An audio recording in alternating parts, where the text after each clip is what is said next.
मनीष जी, ये तो मजाक की बात हो गई। इस समय जो स्थिति है वहां की, बिजली का नंगा तार है वो इस समय इजराइल, और उसको कोई छूना नहीं पसंद करेगा, चाहे वो जितने अरब कंट्री, वो ईरान तो क्योंकि लुटा पिटा वो बैठे ही है, और उसको मालूम कि मैं वो इजराइल के निशाने पे वो था। अब वो खुलकर आ जाएगा, अब वो खुलकर आ जाएगा, जरा देख लीजिए, हो सकता है इधर ही 2-4 दिन के अंदर हो जाए। ईरान को छोड़कर बाकी कोई इस तरह से बात कर नहीं रहा।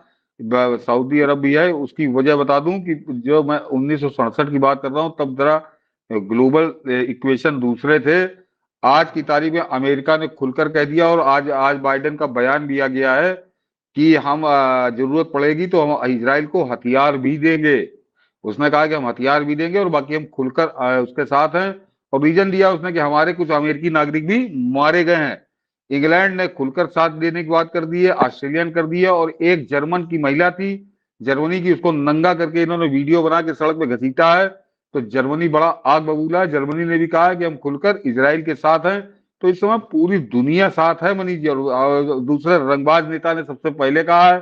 तो इसके बाद लड़ने की औकात, मतलब मैंने कहा ना कि क्या लड़ेंगे ये लोग सब, मुंह से भले कुछ लोग एक आध कर देंगे, चलो ठीक है, नहीं, लेकिन सुबह। इस रंगबाज नेता के बयान के बाद मुझे लगता है कि जितने यहाँ जिहादी हैं, भड़काऊ भाईजान हैं, वो सब भी लगता है कि अपना जगह पकड़ लेंगे जल्दी से, आराम से, कि बहुत कूदेंगे नहीं वो, और सबके सब नग्न हो गए। और इसीलिए मैं बार बार कहता हूं, पाकिस्तान की बर्बादी, इस तरह के इस्लामिक आतंकवाद का पूरा नग्न होना, भारत के जिहादियों के पूरी तरह से खात्मे के लिए बहुत जरूरी है। अब जो आप कह रहे थे अमेरिका वाला, उसमें ऋतिक जी ने कई क्वेश्चन, मुझे लगता है कि सोशल मीडिया पर ये भ्रम चल रहा है और उसी को लगता है इन्होंने उठाया है। गुरु जी, क्या लगता है सीआईए का भी हाथ हो सकता है? क्योंकि 2019 में इलेक्शन होना था, इजराइल में नहीं होने दिया। अब सरकार आई के अल्पमत की सरकार आई है, जो इसकी नेतानाई, ये एक भ्रम नहीं फैलाया जा रहा है कि नहीं नहीं, वहाँ नेतन्याहू की वहाँ सत्ता जा रही थी। मैंने कुछ खैरातियों को देखा है, वो कापरी टापरी टाइप का, कि उसकी सत्ता जाने वाली थी, इसीलिए ये जो है हमास ने गलती कर दी है। एक भ्रम यह भी फैलाया जा रहा नहीं नहीं नहीं, अब वो क्या था कि उन लफंगों के, उन हत्यारों के, उन बलात्कारियों के कुकर्म से ध्यान हटाने के लिए इस तरह की कॉन्स्पिरेसी थ्योरी फैलाई जाएंगी।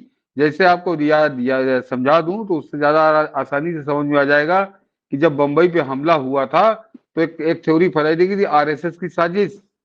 समझे आप? तो क्योंकि हिंदुस्तान में रहते थे हम लोग, पत्रकारिता करते थे, आम आदमी जानता था। लेकिन अगर यही खबर आप नॉर्थ अमेरिका का कोई आदमी पढ़ता, तो वो तो सोचने लगता ना कि कोई आरएसएस है, शायद उसने करा दिया है। तो ये इसी तरह की बात है। है। सीआईए सीआईए इस तरह का हरकत इसराइल के साथ नहीं करेगी। उसका उसका एक बड़े दूसरे कारण पर लंबी हो जाएगी, कहीं और चली चूंकि जाएगी ये बहस। मैंने इस सवाल को इसलिए भी उठा हाँ, लिया जाते जाते, क्योंकि हाँ, ये भ्रम बड़े पैमाने पर खैराती फैला रहे हैं और राष्ट्रवादी उसका शिकार हो रहे हाँ, हैं। ज्योत्सना जी कह रहे नमस्कार सर, इजराइल के विपक्षी नेताओं के स्टेटमेंट इस भयानक घटना के बाद देखकर दुख होता है कि हमारी मुख्य विपक्षी पार्टी का रुख, जब हमारा देश फ्रंट फुट पर दुश्मनों की बैंड बजा रहा होता है। बहुत बढ़िया चीज उन्होंने उठाया है। दो लाइन आपकी भी इस पे भी टिप्पणी सर। नहीं नहीं, ये तो आप इजराइल की बात कर रही। ये तो जब एयर स्ट्राइक हुआ, सर्जिकल स्ट्राइक हुआ, तब ये यही कुकर्म कर रहे थे। वो जिसका 250 किलो का, जिसको सतपाल मलिक अभी भी उसी बालाकोट इसकी करता है। तो ये हमेशा देश के दुश्मनों के साथ ही खड़े हुए हैं। पिछले 20-25 साल का इनका इतिहास यही है, उससे पहले नहीं था।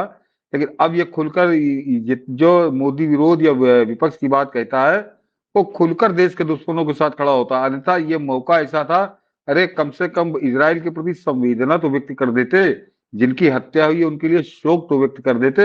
हमारे देश का जो 50 साल से इतना अभिन्न मित्र, और सबसे ज्यादा मनीष जी खुलकर जो आदमी करता है, उस आदमी बिल्कुल ये चुप है। चुप ये सिर्फ इसलिए है क्योंकि हमारे देश के जो दुश्मन है वही वो वहां भी ये कुकर्म कर रहे हैं। तो इनको उनके खिलाफ बोलना पड़ेगा। इनको शर्म नहीं आ रही, मतलब ये मुंह दिखाने लायक नहीं रहेगा अपने आकाओं को कि तुमने उसकी बुराई कर दी, वो हमारा ही आदमी था। तो ये बिल्कुल चुप्पी साधे हैं। तो ये सवाल जो है, ये विपक्ष के, और विपक्ष को सवाल का जवाब अब देना पड़ेगा आने वाले दिनों में मनीष जी।